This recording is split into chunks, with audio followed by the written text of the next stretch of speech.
তো হ্যালো বন্ধুরা, দেখো আজকে হচ্ছে একটা ব্রেকিং নিউজ। মানে আমাদের কেষ্টপাড় রোডে, মানে আমাদের বাড়ি থেকে কিছুটা দূরেই এই বিল্ডিংটার অবস্থাটা দেখো তোমরা, কি পরিস্থিতিতে রয়েছে তোমরা বুঝতে পারছো না। এটা আমি যেহেতু কাজে ছিলাম সেই জন্য বলতে পারছি যে এর পরিস্থিতিটা কেমন ছিল।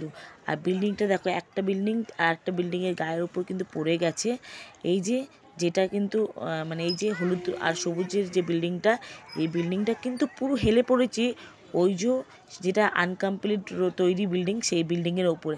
আর এখানে প্রচুর মানুষের ভিড় জমা হয়েছে, যারা এই বিল্ডিংয়ের মধ্যে থাকতো তারা এখানে অনেক কথা বলছে যে আমরা কোথায় যাব, কী পরিস্থিতিতে থাকবো এরকম। এখানে এমনকি নিউজ মানে সবাই এসছে এখানটায়, কলকাতা পুলিশ টুলিশ সবাই এসছে এখানে। এখন এখানটায় সবাইকে বলা হচ্ছে যে এই বিল্ডিংয়ে এখনও কয়েকটা মানুষ এখনও রয়েছে, তাদেরকে অনুরোধ করা হচ্ছে যে তারা যেন বেরিয়ে যাক। তারা কিন্তু এখনও নিজেদের কিছু কাগজপত্র হয়তো ভেতরে রয়েছে, সেজন্য সেগুলো বার করে নিয়ে চলে যাবে। তারাও খুব মানে দুঃখিত, কারোর মনে ক্ষোভ যে লাখ লাখ টাকা নিয়ে আমরা এই বাড়িটা কিনেছি, কিভাবে এরকম হয়ে গেল, কাকে বিশ্বাস করব এখন আমরা। এবার থেকে কাকে দেখুন, আরেকবার দেখাচ্ছি ভালো করে, আপনারা দেখুন ভিডিওটা, যে একটা বিল্ডিং আর একটা বিল্ডিংয়ের উপর কিন্তু পুরো হেলে পড়েছে। যদি এই বিল্ডিংটা, সাদা বিল্ডিংটা যদি না থাকতো তাহলে কিন্তু এই বিল্ডিংটা পুরোই হয়তো আজ আমরা মাটিতে দেখতে পারতাম। কিন্তু যাই হোক, ভগবানের একটু কৃপা আছে যে এটা পুরো হেলে পড়েনি। তো দেখো বন্ধুরা, যারাই এখন ফ্ল্যাট বা বিল্ডিং বা ঘর কিনতে যাবে তারা কিন্তু একটু সাবধানে বুঝে শুনে কিনো। কারণ হচ্ছে দেখো, 1-2 টাকার কথা না, এটা লাখ লাখ টাকার কথা বলছি। তো যাই হোক, কেউ 12 লাখ, 15 লাখ, কেউ 13 লাখ টাকা দিয়ে বিল্ডিংগুলো কিনেছে, কিন্তু তার পরিণাম যে এইটা হবে তারা কিন্তু একবারও ভাবতে পারেনি যে পরিণামটা কোথায় চলে যাবে। তো দেখো এখানে পরিস্থিতিটা খুবই গম্ভীর।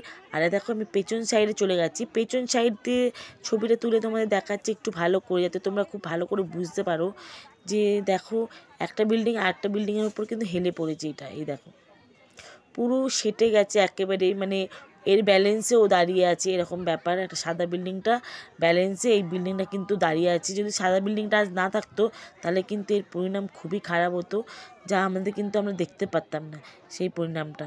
তো সেই জন্যই বারবার আবার বলবো যে বাড়ি বা ঘর বা যে কোনো জিনিস কেনার আগে তোমরা কিন্তু একটু সতর্ক থাকবে, আর জিনিসটা কীরকমভাবে তৈরি করছে সেটা কিন্তু ভালো করে যাচাই করে নেমে কিনবে। তো দেখো, এই দেখো আমি আরেকবার ভালো করে তোমাদের দেখিয়ে দিচ্ছি। দেখো নিচটা কিন্তু বেশিটা ডিস্টেন্স নেই, কিন্তু ওপরে পুরো কিন্তু সেটে গেছে একেবারে, মানে ও গায়ে গায়ে লেগে গেছে এরকম একটা ব্যাপার। তারপরে আমি চলে এসেছি সামনের দিকে, আবার এসে দেখছি এখানে অনেক মিডিয়া এসছে, খবর এসছে, কলকাতা পুলিশ এসছে, সবাই কিন্তু এখানে এসে উপস্থিত হয়েছে। সকাল এটা ঘটেছে হচ্ছে সকাল 9টার সময়, 9টা থেকে জানা গেছে এই ঘটনাটা।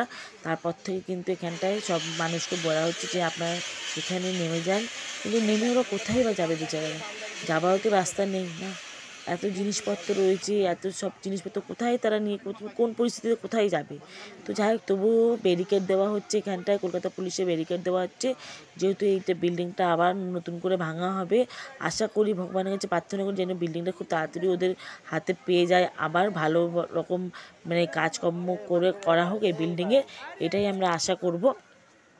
আর এখানে দেখো আবার তোমাদেরকে একবার দেখে দিচ্ছি, চারিপাশে কিন্তু লোকজন পুরো ভর্তি রয়েছে। আর এই বিল্ডিংটা দেখো পুরো সেটে গেছে ওই বিল্ডিংয়ের ওপর, গায়ে মানে লেগে রয়েছে। দেখো নিচটায় ফাঁক আছে একটুখানি, কিন্তু ওপরটায় কিন্তু একেবারেই ফাঁক নেই। তোমরা বুঝতেই পারছো পরিস্থিতি কত আজকে ভিডিওটা চলে এই পর্যন্ত দেখালাম। তো এখানে একটু ব্যারিকেড লাগানো হচ্ছে, তোমরা কিন্তু যখন ফলটা আমরা পরে দেখতে পারবো সব কি হয় না, সবটাই তোমাদের জানাবো বন্ধুরা। পরিস্থিতি কেমন থাকে না থাকে, মাল মেটেরিয়াল কেমনি দিচ্ছে না দিচ্ছে, সব কিছু যাচাই করে কিনো বন্ধুরা। এখন দেখো এই যে ইনি দেখছো, এই যে এই ভদ্র মহিলা, ইনি হচ্ছে এই বাড়িটা ওনারই ছিল, উনি প্রমোটারকে দিয়ে কাজ করিয়েছেন। কাজ করিয়ে কিন্তু এই যে এই বিল্ডিংটা তৈরি করেছে, প্রমোটার করেছে। বাড়িটা কিন্তু এনারই ছিল, মানে ইনি হচ্ছে এই বাড়িতে থাকতো আগে। তো ইনি প্রমোটারকে দিয়ে এই কাজটা করিয়েছে, তার পরিণাম এই হলো। তো যাই হোক বন্ধুরা, অনেক কথা বলিলাম, তোমরা সঙ্গে থেকে পাশে থেকে পরিণাম কী হচ্ছে পরের ভিডিওটা আমি তোমাদের নিশ্চয়ই শেয়ার করব। আর ভিডিওটা পুরো দেখো, আর তোমরা কিন্তু ভেবে চিন্তে কাজকর্ম সব কিছু করো, যাতে তোমাদের পরিস্থিতি কখনো না এরকম আসে, এটাই ভগবানের কাছে প্রার্থনা করব। তো এই বিল্ডিংটা দেখি কত তাড়াতাড়ি তৈরি করে, এটাই আমাদের কাছে আশা রাখতে পারে।